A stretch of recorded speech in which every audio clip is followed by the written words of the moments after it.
When we found out we were pregnant, we were quite excited because it was going to be the first grandkid on either side of the family. So we had a special lunch and called both of our parents to our house, and we actually gave them each a sippy cup so that they could come to their own conclusions about what the lunch was about.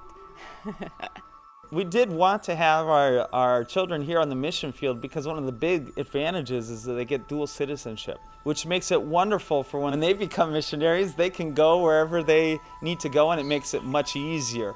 So I was excited about teaching my kids all about being a missionary and how fun it is and how there's not a better place in the world to be and how exciting we live on the Amazon. Very few people actually get to ever visit the Amazon. No, as far as having the child here on the mission field, I had really not thought too much more about it. I mean, I know that we were getting everything ready here, the baby room, all the different things that you get ready when you have a kid. Well, I started to go into labor in the middle of the night, which I think everyone always goes in the middle of the night. So I called my mom, and she was going to actually be in the delivery room with me because my husband, if he thinks he sees blood, he'll pass out. So he wasn't even an option to be my birthing partner. Well, we went to the hospital. I spent the night in labor, and the doctor came in and said, "Oh, Ruth, you're not dilating, so if you don't dilate by 6 a.m., we're just going to plan a C-section." Well, come 6 a.m., my mom calls Nate, calls my dad, calls my in-laws, and says, "Oh, Ruth's going to go into surgery. They're going to deliver this baby, so in a couple hours, we'll have our first granddaughter." Right before I went into surgery, we heard the heartbeat of the baby. They just wanted to check and make sure everything was fine, and everything was fine. Her heart rate was normal. So they wheeled me in. My mom was like, "Oh, okay, they're cutting the last layer. Here comes the baby." And when the baby finally came out, we just didn't hear her cry. And I knew that there was something wrong. And my mom just kept praying and saying, "The baby's not breathing." So I wanted to die at that moment because it was something I'd waited for so long. I remember I was sitting out in the waiting room with my mother, and a nurse came out, and she was crying, and she said, "You really have to pray because the baby's not breathing." And it just kind of, I didn't even know what to think. It was just kind of like a daze, that whole thing. And to find out that actually she never did breathe. All my dreams at that moment were just shattered because, I gave my life to Jesus. I was working, I was serving God, and it just didn't make sense. It didn't make any sense. That whole thing, that whole time was just kind of a whirlwind because something that comes out of left field, everything was fine. You just still don't know why she never breathed, but we had a funeral that very day because that's the way they do it in Brazil, and we had named her Anna Rebecca after our mothers.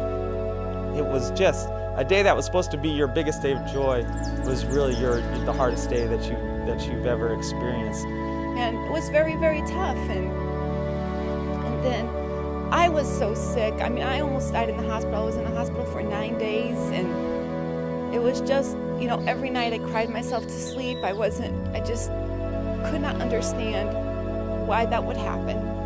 When came time for our cell group, which we have, I had already lined it up for one of my disciples to take over the cell group. And God spoke with me, "Go to the cell group, share your story." So I had lost the baby on Thursday, so Saturday he came to the cell group and he just shared his heart. I remember talking about the love of the Father, which the love of the Father says live. And there was visitors there that night. And through our pain, really, God used it to win them for the Lord. And really, some of the first people we won for the Lord in Brazil was right after we lost our daughter. During the next couple months, and it was very, very tough. Every time I saw a baby, it just made me cry. I didn't want to hold babies. I didn't want to look at babies. But I just, had to cling to God and just know that He was my strength and He was going to get me through each day. And, I had to rejoice in the Lord always. The sense we really had is that we were walking through a pretty place, but nothing spectacular. And we came to the edge of a really big desert. And it was a desert we had to cross. And it was like we knew there was this beautiful mountain range, this beautiful place on the other side. but we could not see it. It was all we could see and feel was that heat of the desert, that dry time, that hard time.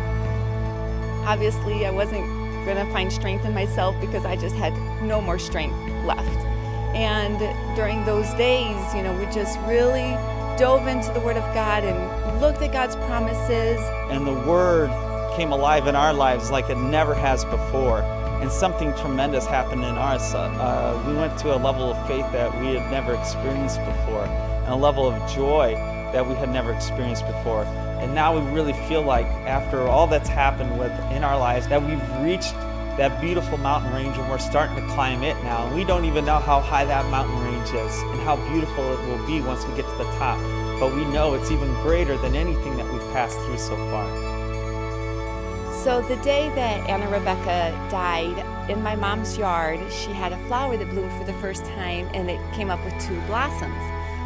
So in a way, the ongoing joke was, oh, Ruth, this flower gave 2 blossoms, your next kids are going to be twins. So, we just kind of all laughed about it. Well, wouldn't you know,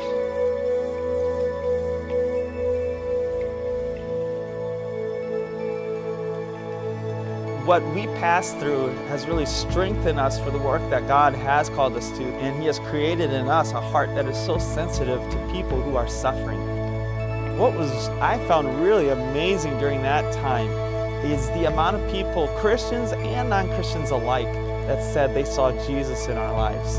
They came to comfort us, and we heard testimonies of people that went away and they were comforted, and they saw that there is a hope for those who have Christ. It really is a testimony to God's grace in our lives at that time, to His glory, what He was doing, how He was using our lives, our story in a time of most suffering to impact the lives of others. And from then on, Nate's been able to really share our story around the country, and I've been able to share with people that have lost kids. So even through our hardship, God is being glorified and people are coming to know Christ. And we may have lost a daughter, but we're going to gain tons of spiritual kids through all this. And someday in eternity, we'll see our daughter, plus we'll see all these people that have come to know the Lord through our story.